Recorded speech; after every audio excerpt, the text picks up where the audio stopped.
friends, Kim from Stamping Imperfection. You are joining me today for a Scrappy Tails Crafts YouTube hop. We are featuring this Assorted Winter Essentials die set, and I love this. And I know the other people participating in the hop do as well, because this is sold out once already, and Sabrina's just getting it back into the shop now, so it's all ready for you to order. And I am going to show you a couple different ways to use it today, and I know all my other design team friends are going to do the same thing. Now, if you are a subscriber, you know that I loved the Assorted Leaves die set that was like a spring and summer version of this. I absolutely loved it, and I have made several videos of different ways you can use your dies, different techniques. So you might also like to look at the Cardinal Blessing stamp set. Here is a hot foil die Christmas sentiment set that I'm going to use today. And all of these things I'm showing you, this is the outline poinsettia die set.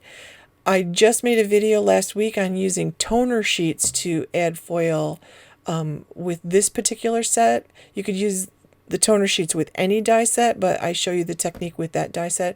Those all coordinate really well with this. That's why I pulled those out to show you, because I love them and I pair these things together quite often. So I'm new to the whole hot foil system. I got a really good deal on the Spellbinders Glimmer hot foil system, and I'm so happy that I splurged and did it. I haven't splurged on anything in a really long time, but this was it. Sabrina was the best enabler by creating some beautiful dies that went with it. So basically you heat this up, and then a green light comes on that lets you know the plate is hot enough to put your die down. And then when you put your die down, you hit a little timer button, and it starts blinking. Once it stops blinking and that light is solid green, then you can go ahead and build your sandwich.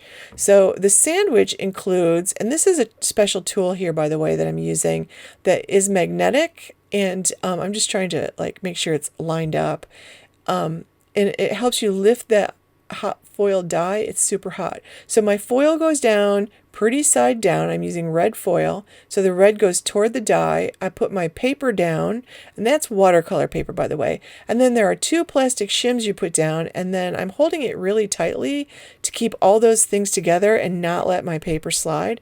And you pull out that whole thing, and the entire setup goes through your die cut machine.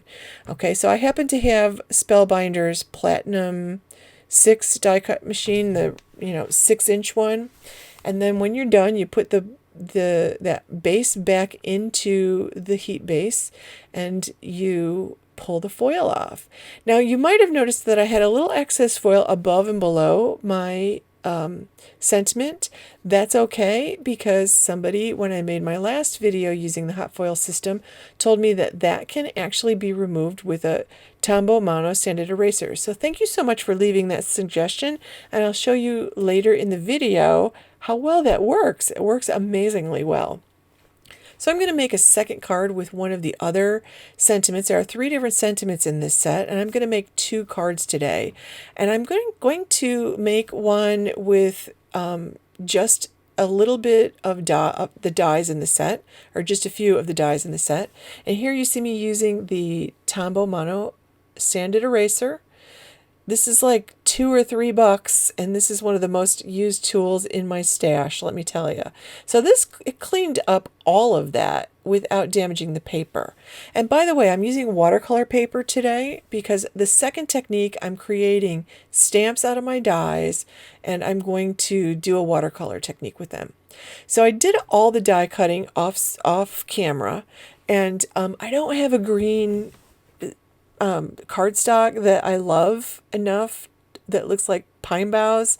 So I'm adding a little bit of color. I pulled out some Distress Oxide. This is peeled paint, and the other one is forest moss. So I'm just dabbing it on, because those pine boughs are pretty fragile. So I am just dabbing it on and trying to make it a little bit darker and a little bit variegated, so that I essentially have a couple different colors on there. And I'll do that to all 3 of those pieces that I cut. Now you can see I cut 2 of the larger pine boughs and one of the smaller ones. And there's so many, like you can cut apart those larger ones and have a whole bunch of smaller ones if there's some special way you want to lay them out. So don't forget you can do things like that. You don't have to use it just the way the designer made it. But it's so beautiful. You will definitely want to make a few cards with the way the designer, who is Sabrina Lavelle. You should have come from her YouTube channel to mine. Definitely make sure you check out what she's creating today.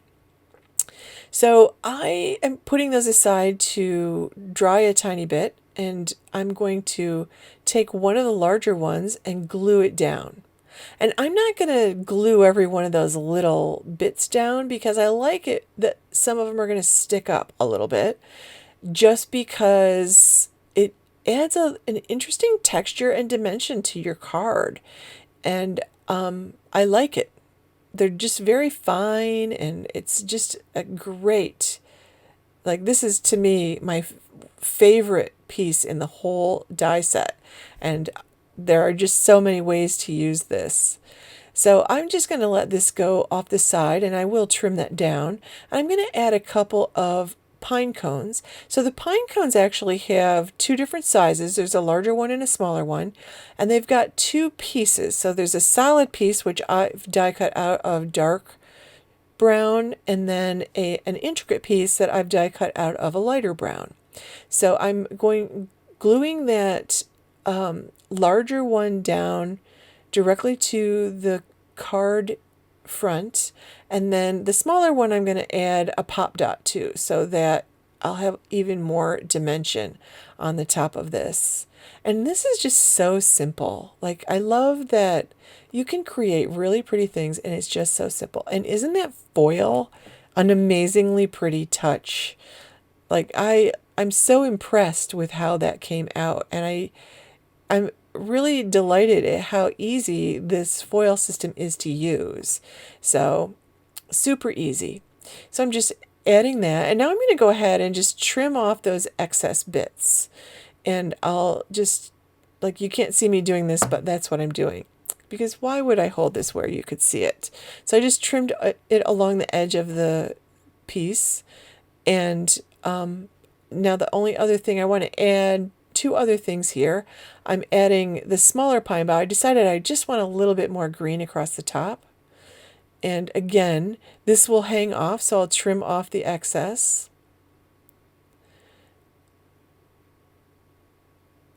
And I'm doing that directly into the garbage. You get smarter the second time you do something, right? So it goes directly into the garbage. Now that is watercolor paper that I'm using. I didn't need to use watercolor paper for this card, but for the next one I do. That's cut at 4 by 5 1/4, and I cut a really piece of this deep red cardstock that I have, and that is cut at 4 1/8 by 5 3/8. So I get a nice little red peeking around the edge, and I want to add just one more touch of red, so I'm going to use some of these beautiful red crown jewel gems. And these are deep red, so they work beautifully with the paper and the foil. And that foil, by the way, came with the Glimmer system, and it's just a really pretty deep red color. So I actually really like it. I believe you can use any thermal foil or any foil that is heat reactive or heat sensitive. But I've only tried the Spellbinders foil, to be honest. So I put that aside and added it to a card base. The card base, by the way, will be 4 1/4 by 11 and folded at 5 1/2. Now, that is craft foam from Doris. I've had this in my stash for a long time. My kids used to make placemats out of those 12 by 18 inch pieces, and now I have a bunch of leftover ones that I use for things like this. I'm essentially turning my die into a stamp. And I have done this in a couple of videos before. You could also turn your die into a stencil by die cutting it out of a nice piece of plastic, like heavy window sheet plastic works really well, or an old overhead transparency works really well. And then you can use it and do any stenciling techniques that you know of. including pastes and things. So that would be another way to add foil to the boughs here if you use some of the thermal web gels that will allow you to add the foil. But I cut out 2 of these, and I'm just using a heavy piece of like tag board for what's essentially instead of a clear block or a wood block, I'm just using cardboard, and it works perfectly fine. I have found out that I like more than one layer of my foam on there, so I did cut out 2 layers, and I just stack them, and I don't even worry about them being perfectly stacked. I just want to make sure the bits are all glued down on this part.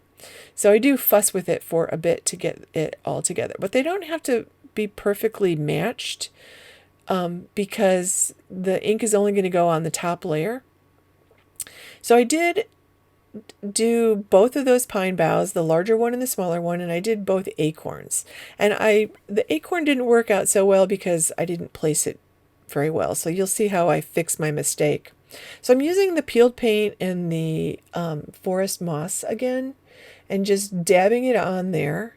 Not even worrying if I'm covering the whole thing, and I'm spritzing it. I spritzed it like 2 or 3 times with water, and now I'm just stamping it onto that watercolor paper, and I get what looks like watercolored Christmas boughs or pine boughs. So I'm going to do that also with the smaller one, and this time I'm going to put the smaller one down below the larger one. Just spritz it 2 or 3 times, stamp it on, and you can reuse those over and over. And I use them until they get kind of hard and not very flexible, and they don't hold the ink or release the ink very well. And so this isn't going to work out. The first one is okay. The second one I didn't place where I really wanted it. Like, that just looks like a big blob. So that didn't work out very well. It would have worked out better, I think, if I'd used the intricate piece. So I luckily have lots of extra leftover dies. So I'm going to place one. I had lots of leftover die cuts is what I should have said. I'm placing the larger pine cone first. I keep wanting to call these acorns. And then the smaller one. And this time I'm just gluing the smaller one on top. And I'm just covering up my mistake. No one will ever know. Now this gives a little bit of dimension to the top of this card. And I'm using the same red cardstock layer on the bottom. And same dimensions. And on this one, instead of using the red jewel gems, I'm using some Nouveau drops, and I do always practice on a little piece of scrap paper first. The key is to not touch the tip to the paper, to hold it a little above the paper, and then just lift up as you squeeze. And these are self-leveling, so if you get a little bit of a peak, those will actually level off to be nice little circular blobs. I put a few too many on here, but I did also put this aside to let it dry for about an hour. And I put it also on a card base, just a white card base, and that completes my cards. I'll put the links below to all of the goodies here, and I would love it if you give this video a thumbs up and subscribe to my channel. And the links to the other design team members participating in the hop will be below. And you'll find the link to these assorted winter essentials and the hot foil Christmas sentiments, and also the poinsettia. I'll include the poinsettias and the Cardinal blessing stamp sets, because I think the 4 of these coordinate beautifully together and they're quite versatile. So thank you so much for watching, friends. Enjoy the hop, and don't forget there's a chance to win 2 $25 gift certificates for leaving comments. Thank you so much for watching.